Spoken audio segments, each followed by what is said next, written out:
Beginilah proses makanan masuk ke dalam perut kita guys. Makanan akan melewati tenggorokan dan langsung masuk ke lambung guys.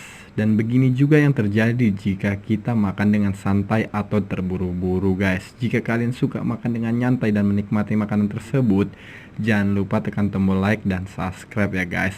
Nah beginilah guys proses makanan yang masuk jika kita makan dengan cepat-cepat guys. Makanan tersebut akan masuk ke lubang trakea guys, dan dapat menyebabkan kita batuk atau tersedak seperti ini guys.